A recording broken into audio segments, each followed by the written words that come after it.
السلام علیکم ورحمۃ اللہ وبرکاتہ۔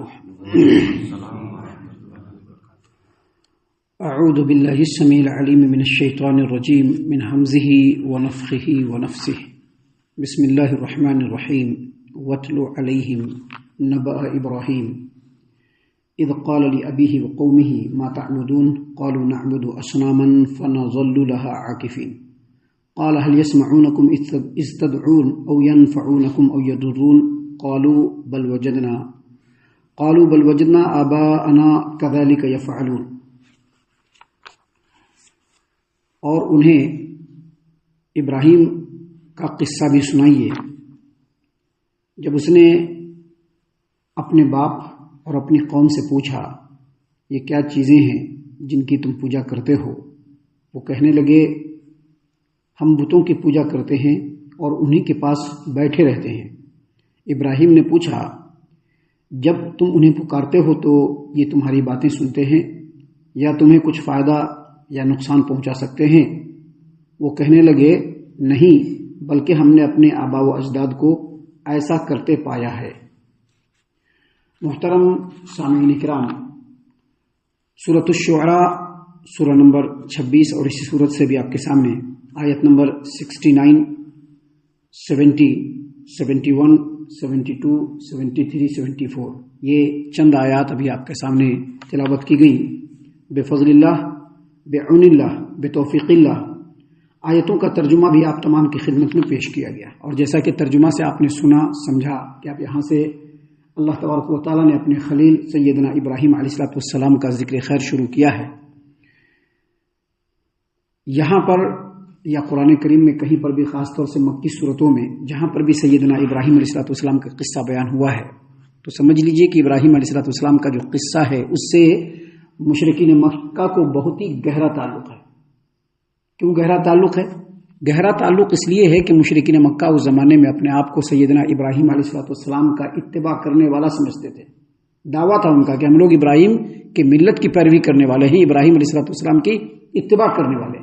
حالانکہ سیدنا ابراہیم علیہ السلام وہ ہستی ہیں جنہوں نے اپنی پوری زندگی شرک سے جہاد کرتے ہوئے گزار دی، اور شرک سے بیزاری اور شرک کو دور کرنے کے لیے انہوں نے جو بھی اسٹیپ لیا، جتنے بھی قدم اٹھائے، اس رستے میں ان کو جو بھی تکلیفیں پہنچی ان تمام تکلیفوں کا انہوں نے خندہ پیشانی کے ساتھ سامنا کیا۔ جبکہ اس کے مقابلے میں یہ جو مشرکین مکہ تھے سر سے لے کے پیر تک شرک میں لت پت، شرک میں بالکل ڈوبے ہوئے۔ حالانکہ مشرکین مکہ کا یہ بھی ماننا تھا، ان کا یہ بھی خیال تھا کہ ابراہیم علیہ السلام توحید پرست تھے، شرک سے بالکل بیزار تھے، اور مکہ کے اندر جو شرکیہ رسم و رواج جو شروع ہوا وہ ابراہیم علیہ السلام کے جانے کے صدیوں بعد شروع ہوا، یہ ان کا خیال تھا۔ لیکن اس کے باوجود وہ لوگ شرک میں بالکل ڈوبے ہوئے، شرک میں بالکل لت پت تھے۔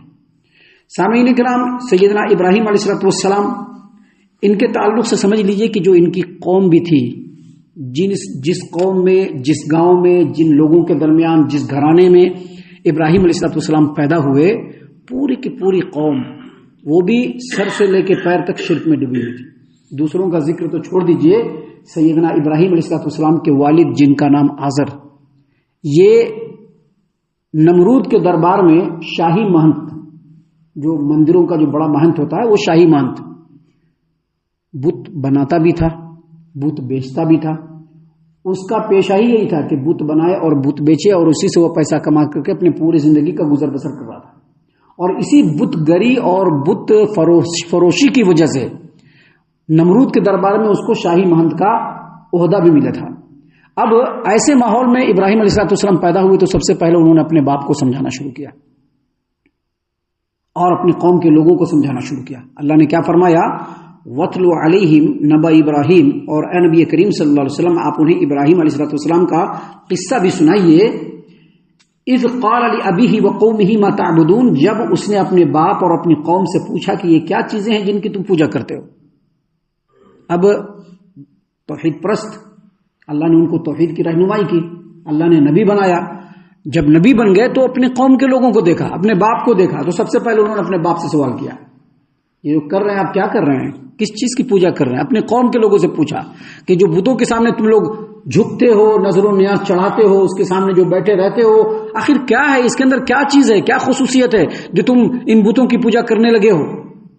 سامعین کرام, جب ابراہیم علیہ السلام نے اپنے باپ سے اور اپنی قوم کے لوگوں سے پوچھا تو جواب میں قوم کے لوگوں نے کہا, اللہ نے فرمایا قالوا نعبد اصناما فنظل لها عاکفین, وہ کہنے لگے کہ ہم بتوں کی پوجا کرتے ہیں اور ان کے پاس بیٹھے رہتے ہیں. کیا مطلب ان کی قوم کے لوگوں نے کہا کہ تم کیسی بات کرتے ہو, یہ ہمارے معبود ہیں, یہ ہمارے لیے قابل احترام ہیں, ہم ہر طرح سے ان کا احترام کرتے ہیں, ان کی پوجا کرتے ہیں, ان کی پرستش کرتے ہیں, ان کے سامنے نظر و نیاز چڑھاتے ہیں, ان کے سامنے ادب سے بیٹھے رہتے ہیں, اور تم اس طرح سے پوچھ رہے ہو یہ کیا چیز ہے, یہ کتنی حقارت کی بات ہے.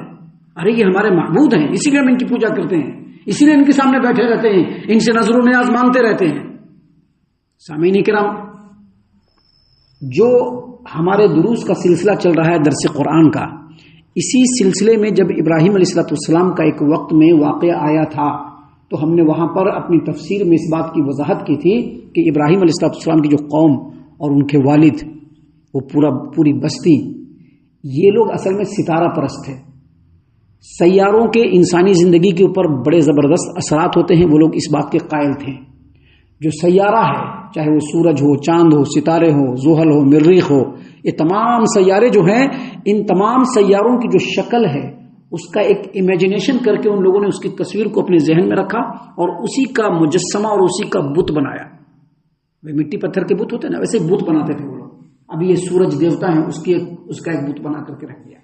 یہ چاند کی دیوی ہے, اس کا ایک بت بنا کر کے رکھ لیا. یہ فلاں سیارہ ہے, وہ دیوی ہے, اس کا بت بنا کر کے رکھ لیا.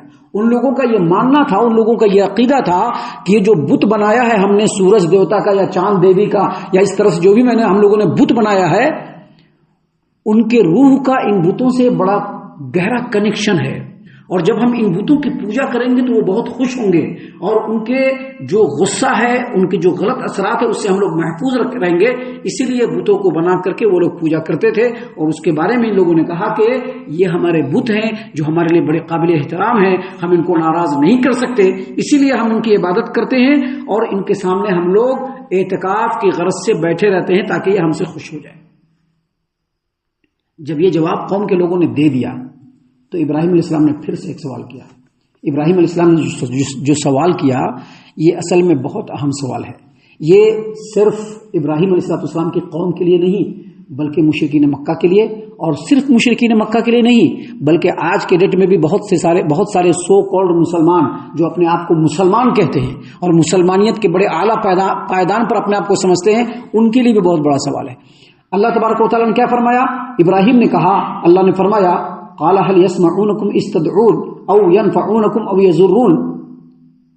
پوچھا ابراہیم علیہ السلام نے, یہ جو بتوں کے سامنے تم بیٹھے رہتے ہو تم لوگ اور جو پوجتے ہو, جب تم ان کو پکارتے ہو تو کیا یہ تمہاری بات سنتے ہیں؟ کیا یہ تم کو کوئی فائدہ یا کوئی نقصان پہنچا سکتے ہیں؟ ذرا بتلاؤ. سوال کیا. آج بھی سوال ہو سکتا ہے, لوگ مزاروں سے مانگتے ہیں, مرے ہوئے باباؤں سے مانگتے ہیں, سمجھتے ہیں کہ یہ بابا قبر میں لیٹے ہوئے پھر بھی ہماری باتیں سن رہے ہیں. ابراہیم علیہ السلام نے اس زمانے میں اپنے باپ سے, اپنی قوم کے لوگوں سے پوچھ دیا, سنگل تنے تنہا ابراہیم, آزو بازو میں کوئی نہیں, باپ ہے, پورا خاندان ہے, پورا قبیلہ ہے, پوری قوم ہے. ان تمام قوموں کے سامنے انہوں نے پوچھ دیا, ان تمام لوگوں کے سامنے, کہ تم لوگ جو بتوں کی پوجا کرتے ہو, هل يسمعونكم استدعون, جب تم ان کو پکارتے ہو تو کیا یہ تمہاری بات سنتے ہیں؟ کیا یہ تم کو کوئی فائدہ اور نقصان پہنچاتے ہیں؟ دو سوال کیا. پہلا سوال کیا, ظاہر سی بات ہے, نفی. ان لوگوں کو بھی معلوم ہے جو مٹی اور پتھر کے بتوں کی پوجا کر رہے ہیں, ان کو بھی معلوم ہے کہ مٹی اور پتھر کے بت ہے, تبھی تو ٹائم سے ان کو جو ہے پوچھتے ہیں, جھاڑتے ہیں, پینٹنگ ڈینٹنگ کرتے رہتے ہیں تاکہ جو ہے ہمارے معبود ایک دم چمکتے رہیں. تو جو خود کچھ نہیں کر سکتا وہ کیا سنے گا؟ لہذا کہا کہ نہیں سنتے ہیں. پھر دوسرا سوال پوچھا کہ کیا تم کو فائدہ اور نقصان پہنچا سکتے ہیں؟ قوم کا سوال یہی ہوگا کہ نہیں. کیوں یہ سوال ہوگا؟ اس لیے سوال جواب یہ ہوگا کیونکہ جو بت ہے, جو اپنے وجود کو باقی رکھنے کے لیے جو ان کو پوج رہا ہے, جو ان کا بھکت ہے, اس کے جب وہ محتاج ہے تو وہ دوسروں کو کیا فائدہ اور کیا نقصان پہنچا سکیں گے؟ کیا فائدہ اور کیا نقصان پہنچا سکیں؟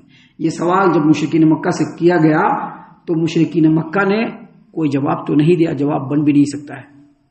اصل میں یہ جواب اصل میں مشرکین مکہ سے ہو رہا ہے، لیکن ابراہیم علیہ السلام نے اپنے قوم سے کیا، تو قوم کے لوگوں نے بھی کوئی جواب نہیں دیا، آج بھی کوئی جواب نہیں دیتا ہے۔ آج آپ کسی سے پوچھئے کہ بھائی تم جو ہے یہ جو مزاروں پر جا کر کے عرس لگاتے ہو، جھکتے ہو، مرادیں مانگتے ہو، پھول مالا چڑھاتے ہو، آخر ایسا کیوں کرتے ہو؟ کچھ ہے سینس؟ تو کہیں گے نہیں، ہمارے اماں بابا، ہمارے دادا صاحب، فلاں صاحب شروع سے کرتے آ رہی نا، تبھی ہمیں کر رہی۔ سیم ٹو سیم یہی جواب ابراہیم علیہ السلام کی قوم نے بھی دیا۔ دیکھیے اللہ نے کیا فرمایا، اللہ نے فرمایا قال، ابراہیم نے کہا هل يسمعونكم اذ تدعون، جب تم ان کو پکارتے ہو تو کیا وہ تمہاری بات سنتے ہیں؟ او ينفعوكم او يضرون، یا وہ تم کو فائدہ یا نقصان پہنچا سکتے ہیں؟ تو قوم کے لوگوں نے کہا، قالوا، اللہ نے فرمایا قوم کے لوگوں نے کہا بل وجدنا آباءنا كذلك يفعلون، بلکہ ہم نے اپنے باپ داداؤں کو ایسا ہی کرتے ہوئے دیکھا ہے۔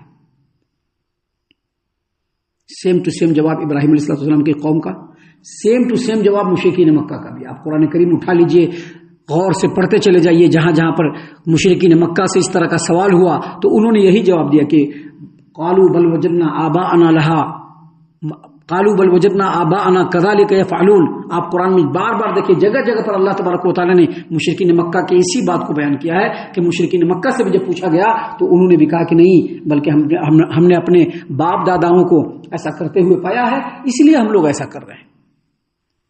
اور آج بھی لوگ جو سنت پر چلنے والے نہیں ہیں، جو نبی کی اتباع کرنے سے منہ موڑنے والے ہیں، جو لوگ شرک و کفر میں ڈوبے ہوئے ہیں، آپ ان سے سوال کیجئے تو جواب تو نہیں دیں گے، لیکن یہ کہیں گے نہیں ہمارے ہاں شروع سے چل لے کے آ رہا ہے، ہمارے باپ دادا کے زمانے سے چل لے کے آ رہا ہے، ایسے ہی ہم لوگ کر رہے ہیں۔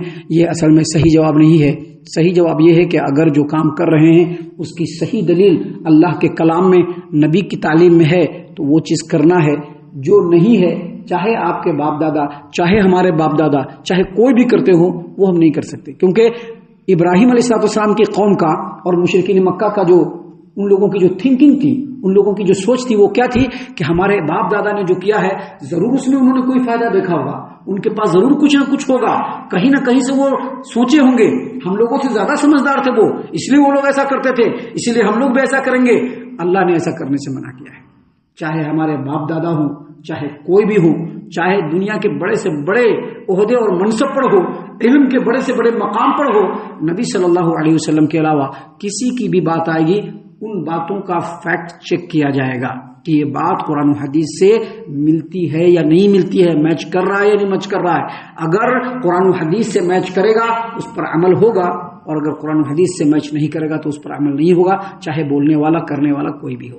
ہم اللہ سے دعا کرتے ہیں کہ اللہ تعالی ہم تمام کو ان تمام باتوں کے اوپر خوب غور و فکر اور تدبر کرنے کے ساتھ ساتھ ان باتوں پر عمل کرنے کی بھی توفیق عنایت فرمائے، آمین۔ اللہ تعالی ہم تمام کو صحیح معنوں میں پکا سچا مومن مسلمان بنائے، اللہ اور اس کے رسول صلی اللہ علیہ وسلم کی اطاعت و فرما برداری کرنے والا بنائے، صحابہ کرام رضی اللہ عنہم کے طریقے پر چلنے والا بنائے، جنت الفردوس میں جگہ عطا فرمائے۔ اے اللہ ہم تمام کو جہنم سے پناہ دے، اے رب العالمین ہم تمام کو جہنم سے پناہ دے، اے مالک الملک ہم تمام کو جہنم سے پناہ دے، آمین یا رب العالمین۔ وما علینا الا البلاغ المبین۔